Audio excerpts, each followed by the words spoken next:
Greetings, friends and fellow cigar box guitar enthusiasts. Del Puckett here, and in this video, I want to cover all the basics of building a basic cigar box guitar. So this is going to be kind of an overview, literally an overview, because I got the camera way up looking down, kind of at like a 45-degree angle or whatever. So hopefully you'll be able to see this as I'm talking to it. So I got this stick here. That is so that you can pay attention. That way I can point and like talk to it from far away. All right, so these are the basics of building a basic cigar box guitar. Number one, get your stuff, right? I'm going to be using a genuine Cuban cigar box for this build. Now, these things are interesting when you open them up. They come with all sorts of goodies. This one here actually came with this like thin ply of wood. Look how gorgeous that wood is. I don't know. I don't know why they put these in there. Maybe for the smell or the odor of it, but it's real thin, and you can use this as a veneer. Also, what comes in these boxes here is this real pretty artwork on the inside, and I recommend ripping all the paper out. It's just so unfortunate that this paper is like beautiful paper. So I always like try to think of creative ways I can implement that, because it's just, look at this, it's just artwork, right? So it always has like an extra thin layer. This is like wax paper. I know I should throw all this stuff away. I should throw it into the fire, but you think, man, it's just cool. These little I don't know what they are. They're little paper inserts that they put in there to maybe, I guess, suspend the cigars while they're looking at it. Display. And all this stuff kind of comes in, right? If you got the time, you can read that. It's in Spanish anyway. Oh, there's one in English. Second one down. Yeah. They're just instructions on how to take care of your cigars, whatever. But anyhow, so this is stuff that's in these boxes. The reason why I want to get rid of the paper that's in the box, right, and get down to the wood, is because I've built them with paper in there, and sometimes the paper rattles and kind of makes unnecessary, unwanted, unmusical distortion. I mean, it's you can have a little bit of paper in there, but you don't want paper. That stuff's just flopping around and stuff in there. So you want to remove your paper. Okay, so this is where the nitty gritty happens. Okay, guys, this is the nitty gritty here. So find yourself the neck stock that you need. This one here just so happens to be real nice wood. But you can use anything, as long as it's straight. You want it to be, you kind of sight along those corners right here, and you find, that what's going to be the best for a neck configuration, right? So you got to be critical right here and be objective. You know what I'm saying? It's like, if there's any warp or anything like that's going to give you any problem, this is the time to like time out, stop, and get yourself a nice, straight, strong piece of wood. I mean, you can get all geeky and get all the vertical grain and cross cut, all this stuff. This here is maple, and so I think it's going to be pretty hard for especially for a cigar box guitar, for a short scale, smaller body cigar box guitar. You don't need a truss rod for these things here. These things hold up pretty good. Curly maple.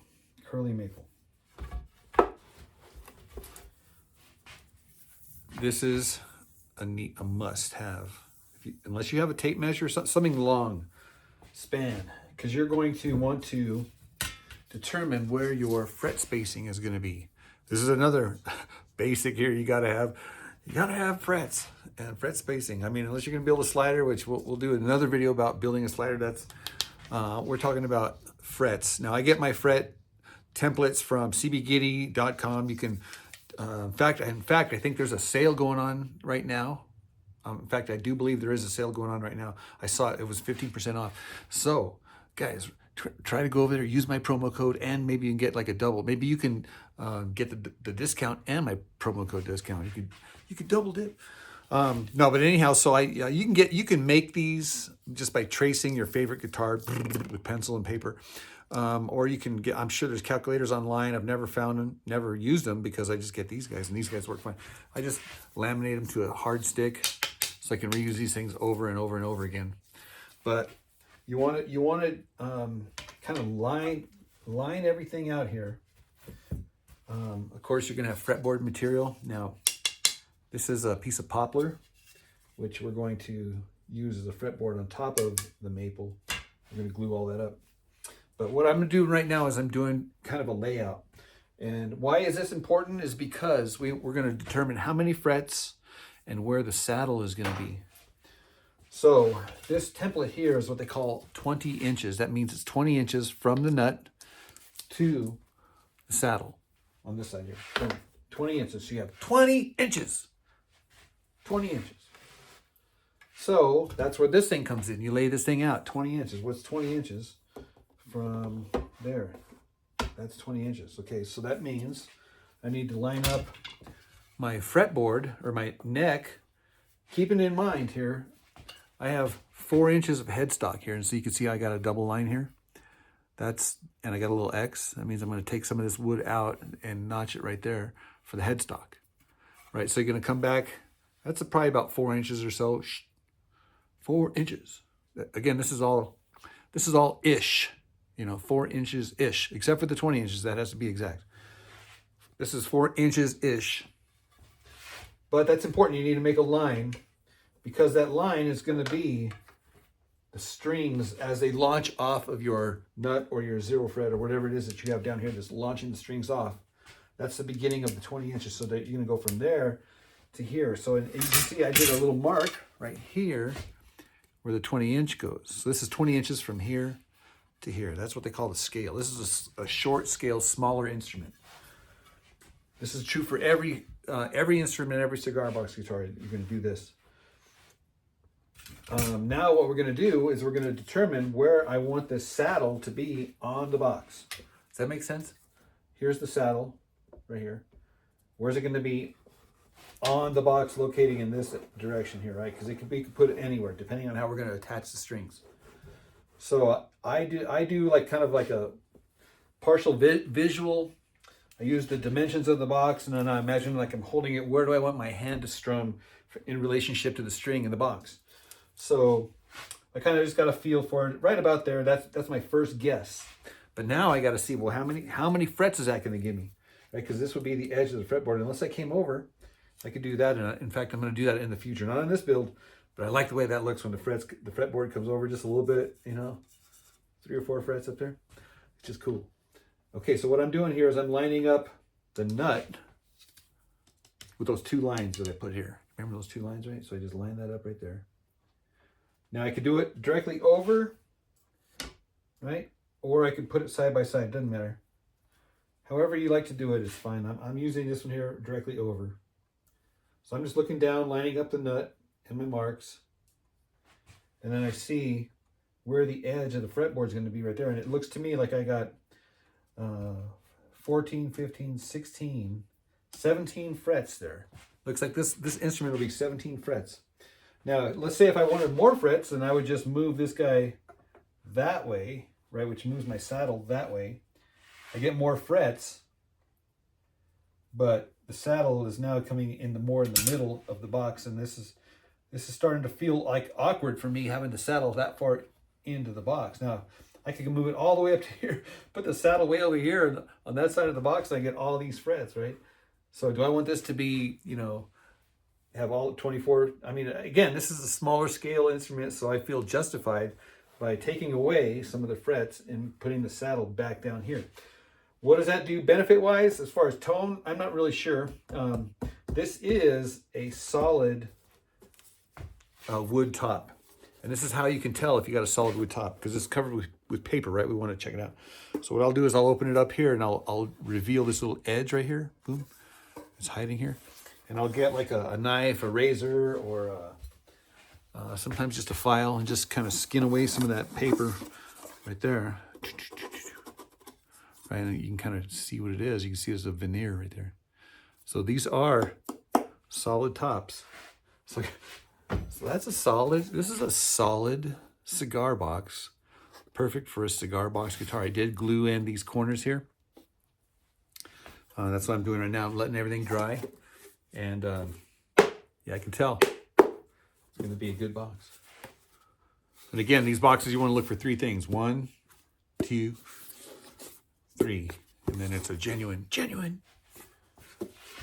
Okay, so now I determine, well, I can make a decision right now. You know what? If I went down just 2 more frets, again, go back and double check. Make sure, okay, you got that lined up there. Now, if I put it right there, that would give me 19 frets, which is the 5th above the octave, right? Which is a very, dude, that's an important fret, right? I mean, that's where the harmonics are. That's where the 5th of the resolution of typical blues is right there at the 17th fret. So that would put the saddle right here. Is that cool? I'm making a judgment call. I'm putting the saddle right here. The saddle was right there, right there. Boom. I'm playing this box. It would be like that, right? So my hand would come up just a hair, you know. Would it be awkward? No, dude, that would be awesome. I think that would be awesome. This is the front box. For frets, you're kind of going to need a fretting file. Now, these things are sharp. They are 0.023 thickness. Of course, I get these at CBGT. In fact, this one here, I think, was one of the rewards for, they put in there for free. If you spend so much, you get a free thing. I think this was part of that. So this is my backup. I got 3 or 4 of these things here. You just get your template, line it up with your fretboard, and then using a sharp pencil, just transfer just, you know, where the fret's going to be. Then get yourself a little square it up. Put the fretting saw right on the line, and then just go smooth and slow. Just like playing a violin, dude. After the fretboard gets cut and slotted, I put it on and I line it up to where it's exactly going to be over the box. And I get another species, or the same species, and I cut this guy off at any angle that you like. It's a sharp angle right there.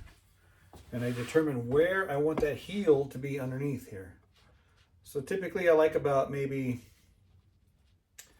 2 inches or so out the box here, just so it doesn't interfere with your hand when you're up here on the top.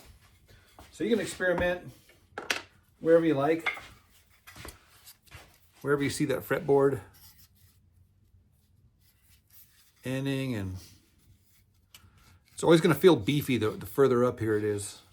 So I like the Goldilocks zone, you know, not too far down, because this gives you strength, especially when you start cutting into this wood here to make your notch for the box, and you're weakening this top board. You know, it's not really, you know, so much to worry about, but this bottom piece here really does give it the extra strength. So that's what the heel is for there. So you just kind of determine where you want that thing, you want it to look right, you want it to feel right, and you want it to be right. So yeah, again, guys, these are the basics. The absolute basics. Another very important basic thing here is that I've got everything lined up here, got the heel in the right spot. Fretboard ends right here, and that's going to be right where the box top comes down, right here. So this will be notched out, and this will be the end here on the inside of the box. That's where I'm going to make this line here to cut these guys off. So that's important there. You want to know where to cut these guys off to be exact, because you want that box to fit all the way in, nice and snug, all the way through. So that is how you get these precise, basic measurements. And basically what we do after the glue dries is shape the neck.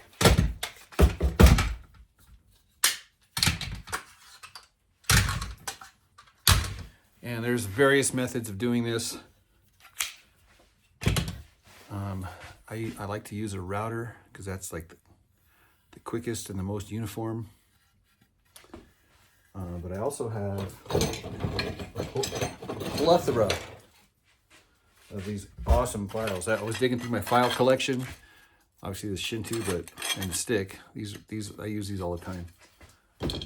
But these rasps, these are like for cutting off like horse hooves or something. I don't know. They're just matte and they're heavy. Oh my gosh. So You don't need a router table. You could just do it with the brute force of one of these big old files.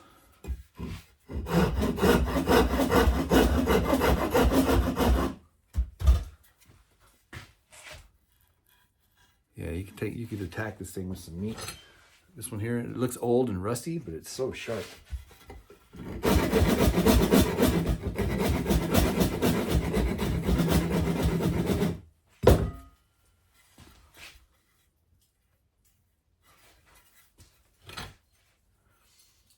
Flat on one side, raspy on the other side.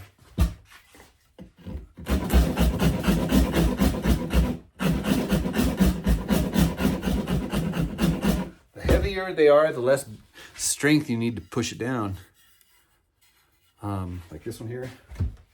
This thing is heavy. You can just let the weight of this thing.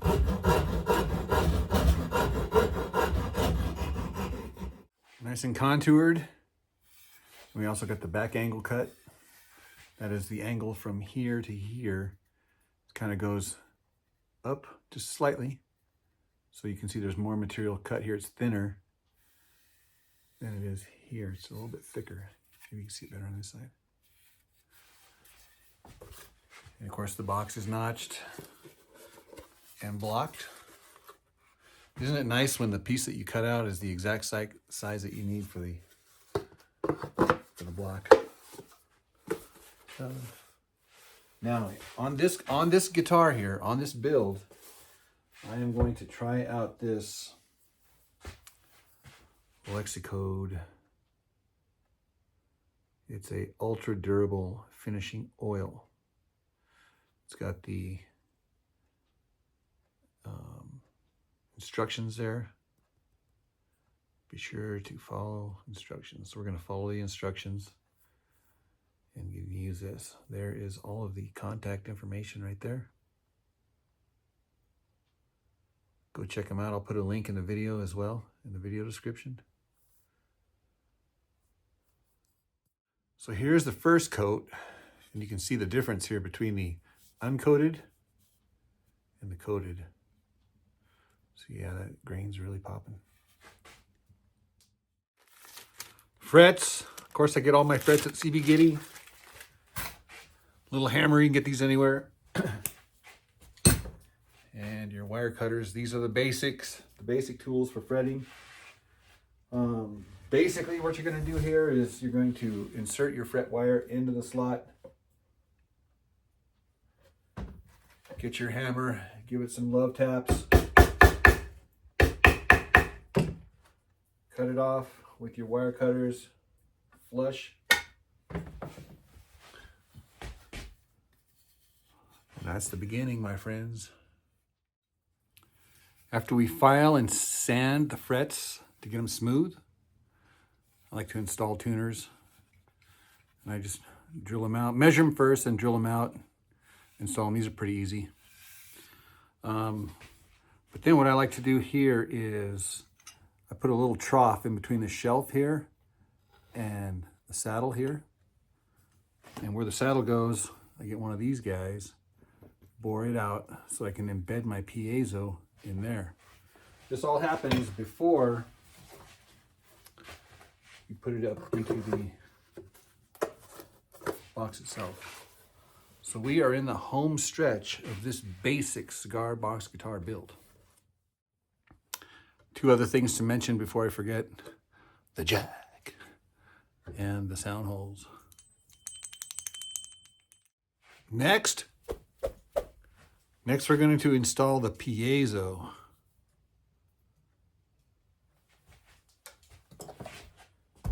Here's the hole that's cut out for it. Hobby Lobby glue gun. A little bit of glue.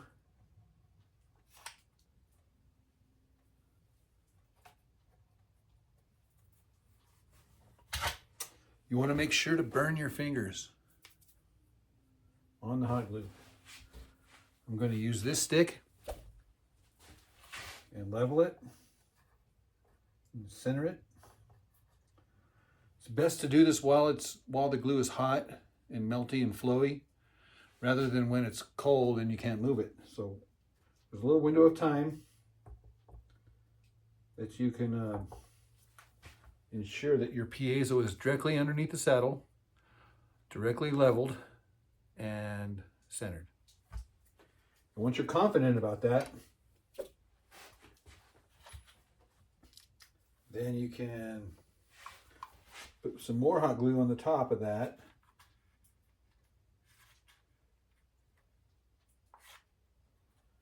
And that's where I'm generous with my hot glue. I'm generous with everything, but I'm especially generous with hot glue.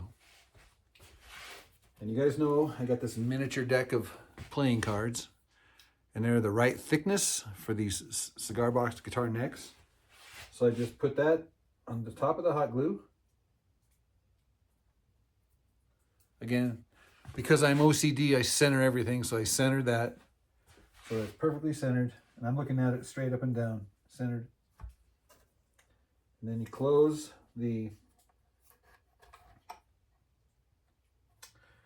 lid of the box so that the underside of the top of the cigar box is flush smashed into that hot glue right directly underneath that piezo. So you can actually feel the hot heat from the hot glue coming through the top there. So that's how you know that you're getting good contact. Yeah, you can feel that. And this way the hot glue doesn't stick to the top there. Guys, these are the basics. Hope you're learning something. Man, I almost forgot to mention screw in the back there, right? So I just drill a hole in there, screw it in, and that's where I use the finishing washers, and I just use the regular sheetrock screws. Those work the best, but you want to make sure that you're square. That's really the important thing here. You do not want to be you know, tilted at weird angles, stuff like that. It happens. It happens. Measure twice, curse once.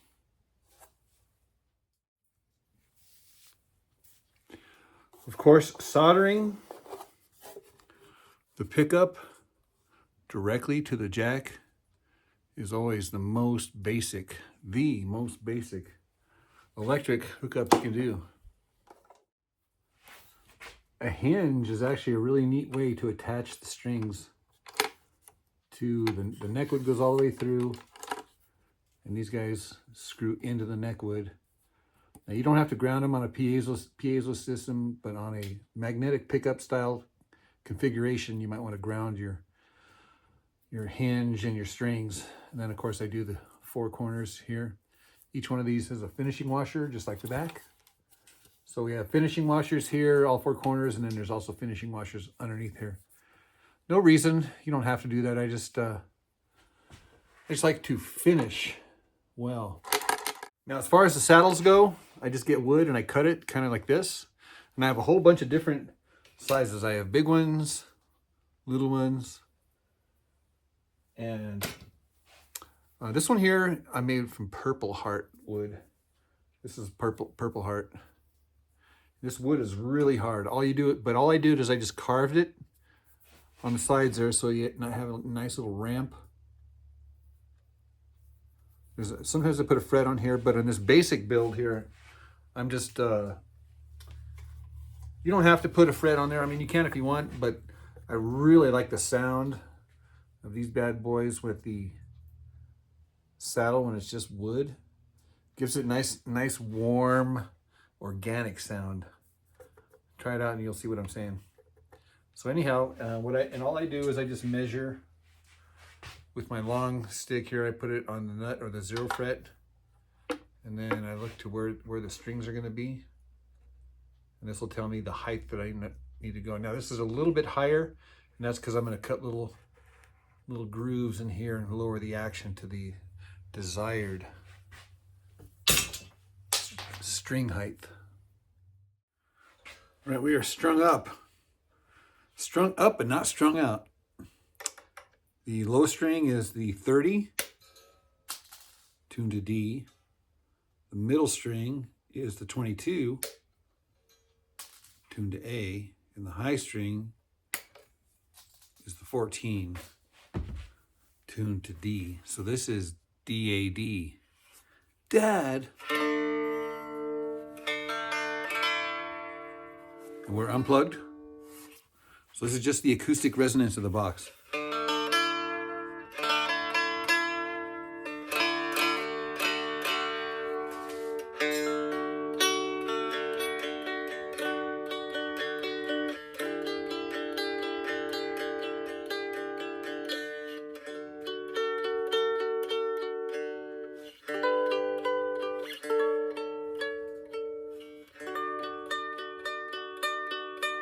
I don't have any dots on here, so I'm just going by, I'm just flying by the seat of my pants.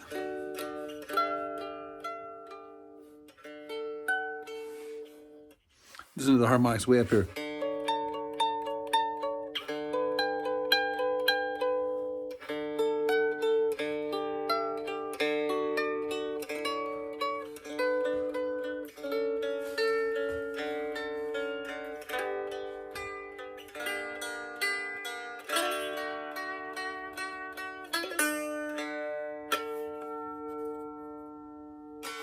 All right, very resonant, very captivating sound. Let me stretch these strings out. Double check my intonation, harmonics, and then we'll plug it in and see what it sounds like through the amplifier. One of the ways to test your intonation is to get these harmonics way up here at the 19th fret. So this is the way it sounds. You push it down.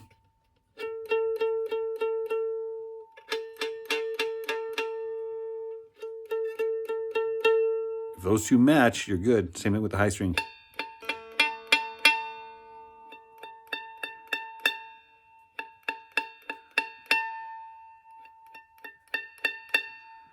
So if you do that, it's in tune way up here.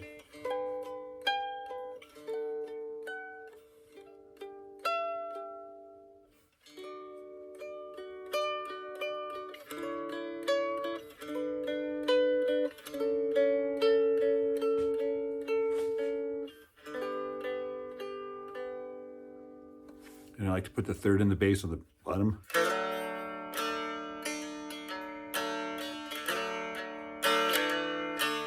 All right, let's plug it in. Here's the amp settings. This is the Roland Microcube. This thing is dirty and dusty.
Wow. I turned down the volume, turned up the reverb.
What a nice sound.